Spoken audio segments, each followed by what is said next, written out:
गांव से बहुत दूर पहाड़ की एक ऊंची चट्टान पर बैठा एक व्यक्ति है, जोर जोर से रो रहा था। तभी वहां से एक बौद्ध भिक्षु जरिए उस व्यक्ति को रोता देख बौद्ध भिक्षु उसके पास गई और उससे पूछा, क्या इस चट्टान से कूदकर अपनी जान देना चाहते हो?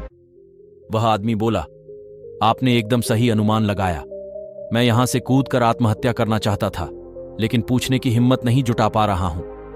बौद्ध भिक्षु ने कहा, जब तुम आत्महत्या करने आए हो तो अपने साथ इतनी सारी चीजें जो ड्राए हो। वह इंसान चौंकते हुए बोला, लेकिन मैं तो अपने साथ कुछ भी लेकर नहीं आया, मैंने तो सब कुछ पीछे छोड़ दिया है। भिक्षु ने कहा, फिर तो अपने साथ इतना रोचक, ये क्यों बैठे हो? आदमी ने अपने चारों तरफ देखकर कहा, मैं खेलूंगा, मैं तो गरीब हूं, कंगाल हूं, खाली हूं। भिक्षु ने कहा, गलत, तुम खाली नहीं, क्योंकि खाली इंसान दुखी होकर आत्महत्या नहीं करता। तुम जरा अपने अंदर ध्यान से देखो, तुम्हें कितना सारा पूछ अपने भीतर छुपा रखा है। कोट इतना भारी है कि यह तुमसे तुम्हारी सांसें छीने जा रहा है। इसे निकालकर बाहर बेवकूफ और थोड़ा हल्की हो जाओ। आखिर कब तक पासबुक सोते रहोगे? आखिर कब तक इसके नीचे दबी रहेगी? यह सुन वह इंसान बौद्ध भिक्षु के चरणों में गिर पड़ा और कहने लगा, मुनिवर, आपने तो मेरे दिल की बात पतली, मेरे अपने भी मेरी भावनाओं, मेरी चिंता को नहीं समझ पाए, लेकिन आपने पल भर में मुझे समझ लिया। अब आप हमारी समस्याओं से मुझे छुटकारा दिलवा सकते हैं। बौद्ध भिक्षु ने कहा, कहां यह समस्या? उस व्यक्ति ने कहा, मेरे घर में महाराज, आप मेरे साथ मेरे घर चलिए। भिक्षु ने कहा, नहीं, वहां जाने की कोई जरूरत नहीं। व्यक्ति ने कहा, लेकिन महाराज, समस्या तो है। भिक्षु ने कहा, समस्या तो हर घर में नहीं, तुम्हारे भीतर है। जब तक तुम खुद को अंदर से ठीक नहीं करोगे, तब तक तो भी हर जगह समस्या नजर आएगी। अगर समस्या तुम्हारे घर में ही थी तो तुम यहां इस जंगल में आकर भी दो।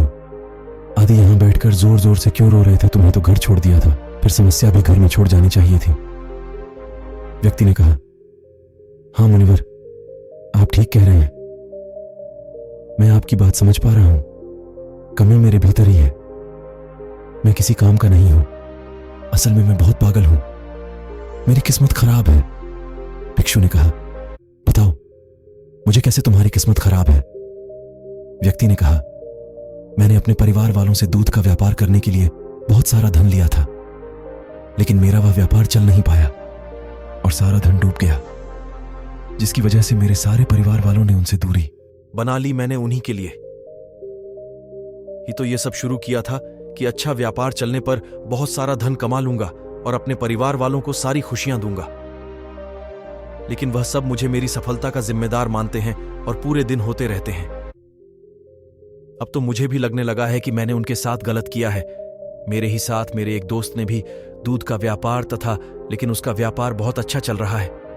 अब मेरे घर वाले रोज मुझे ताना मारते हैं कि देव, उसको वह कितना सफल हो गया, लेकिन तू तो है ही निकम्मा, तुझसे कुछ नहीं होने वाला।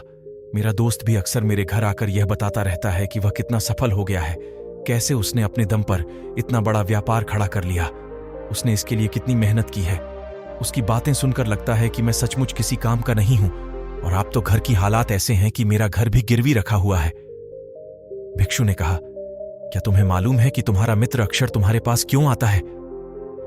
व्यक्ति ने कहा, हां, मुझे पता है, वह मुझे नीचा दिखाने आता है। वह बताना चाहता है, क्यों, मुख से ज्यादा बुद्धिमान और परिश्रमी है। वह खुद को उससे अधिक श्रेष्ठ दिखाना चाहता है। वह चाहता है कि मैं उनकी सफलता देखकर दुखी होता रहा हूं। बौद्ध भिक्षु ने कहा, क्या तुम उसकी बातें सुनकर दुखी होते? वह व्यक्ति ने कहा, हां, दुख तो होता ही है। भिक्षु ने कहा, दुख इस बात का होता है, अपने असफल होने, अपने मित्र के सफल होने का।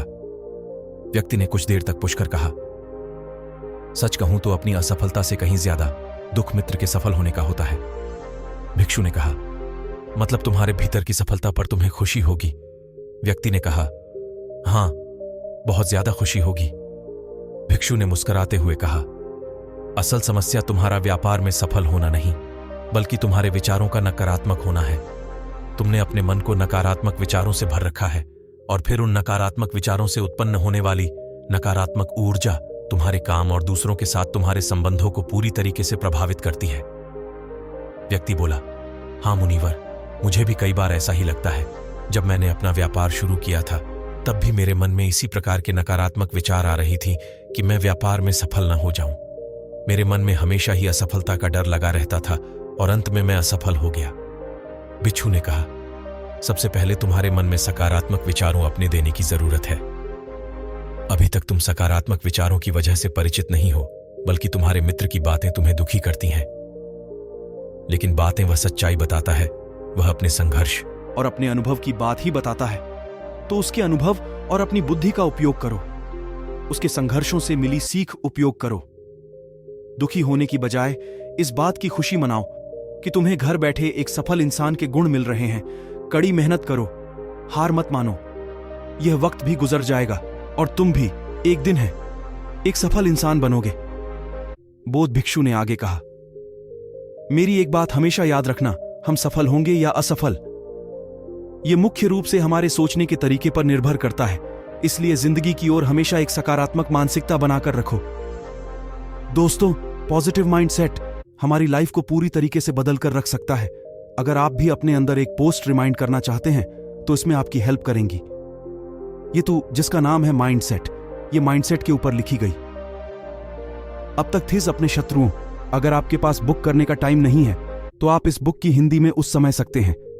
कोई समय पर को फैमिली इंडिया का फास्टेस्ट ग्रोइंग ऑडियो प्लेटफॉर्म है, जहां पर आप एक ब्लैक से भी कम कीमत पर करके हजारों उसको ऑडियो फॉर्मेट में सोच सकते हैं, वह भी अपनी मनपसंद लैंग्वेज में, नॉर्मल। इसके 1 साल का सब्सक्रिप्शन पड़ता है चिन्ह उसका। लेकिन अगर आप यूज करते हैं कूपन कोड व्यक्ति तो पहले 250 लोगों को मिलेगा 50% डिस्काउंट, और सिर्फ अंदर बीच में पूरे 1 साल तक अपने अजहर ऑडियो बुक्स एंड सैकड़ों कोर्ट एस्क्स। अगर आप इस ऐप को डाउनलोड करना चाहते हैं तो ऐप के डिस्क्रिप्शन एंड कमेंट पर मिल जाएगी। व्यक्ति ने कहा, आप सच कह रहे हैं, मैंने अपने अंदर बहुत से नकारात्मक विचार रखे हैं और यही मेरी सफलता का कारण ही है। लेकिन क्या अपनों के लिए कुछ करना गलत है? मैं तो अपने परिवार वालों के लिए अच्छा कर रहा था, लेकिन उन्होंने कि उनसे दूरी बना लीजिए। भिक्षु ने कहा, असल में तुम संतावना और तारीख चाहते हो। इस दुनिया में हर इंसान संतावना तारीख चाहता है। लोग चाहते हैं कि जब भी वह कुछ करें तो दूसरे लोग उनकी तारीफ करें। तारीफ ना मिले पर मन दुखी और उत्साहित हो जाता है। लगने लगता है कि सब स्वार्थी हैं और मन में ऐसे विचार आते हैं कि जब इन्हें मेरे काम की परवाह ही नहीं तो मैं जो इनके लिए कुछ करूं। लेकिन अगर तुम किसी को अपना मानते हो और उसके लिए कुछ करना चाहते हो तो इसमें संतावना और तारीफ की कैसे जरूरत? तुम ऐसा क्यों सोचते हो कि तुम ये काम किसी और के लिए कर रही हो? तो उस काम को कि बिल अपना कर्तव्य समझकर करो। कर्तव्य समझकर किए गए कामों के लिए किसी भी प्रकार की प्रशंसा की जरूरत नहीं पड़ती। जैसे कि जब एक मां अपने छोटे बच्चे का ख्याल रखती है तो इसके लिए चाहे उसके कोई प्रशंसा करें या ना करें, वह अपने बच्चे का ख्याल पूरी निष्ठा के साथ रखती है, क्योंकि वह मुझे अपना समझती है और उसकी देखरेख करना अपना कर्तव्य। इसी प्रकार तुम अपने कामों को अपना कर्तव्य समझकर करो। अगर दूसरों के द्वारा की गई प्रशंसा और बुराई तुम्हें सुख और दुख दे, अब तो तुम कभी भी खुश नहीं रह पाओगी, क्योंकि तुम्हारी खुशी अपने कर्मों पर नहीं बल्कि दूसरों के विचारों पर निर्भर कर रही है, जो कि हमेशा बदलते रहते हैं। व्यक्ति ने कहा, आप सही कह रहे हैं।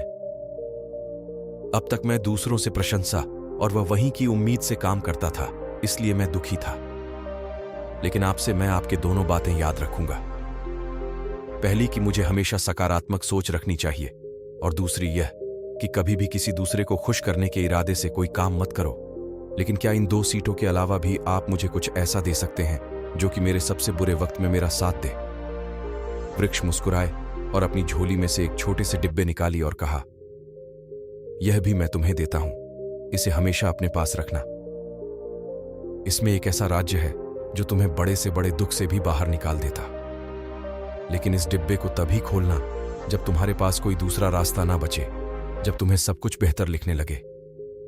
वह व्यक्ति भिक्षु को धन्यवाद कर उस डिब्बे को लेकर चला गया था। भिक्षुक बताई बातों का पूरी तरह से पालन किया। अब उसने नकारात्मक सोचना छोड़ दिया था और अब उसे दूसरों की राय से भी कोई फर्क नहीं पड़ता था। उसने दोबारा अपना व्यापार शुरू किया, जिसमें वह सफल भी हुआ।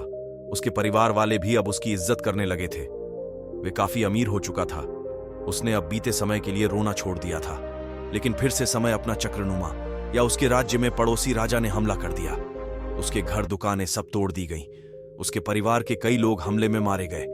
वह अपने बेबी बच्चे की जान बचाकर दूसरे राज्यों में भागा। अब उसके पास कुछ भी नहीं था। भूख के मारे उसके माँ बाप की मृत्यु हो चुकी थी।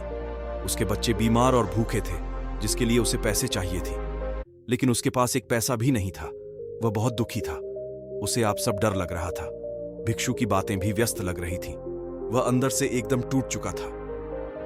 उसका फिर से आत्महत्या करने का मन होने लगा। तभी उसकी नजर अपनी जेब में पड़ी। उस डिब्बे पर है जिसे भिक्षु ने दिया था। उसने डिब्बे खोली। उसके अंदर एक कागज और एक सोने का सिक्का था। उस कागज को पढ़कर वह जोर से हंसा।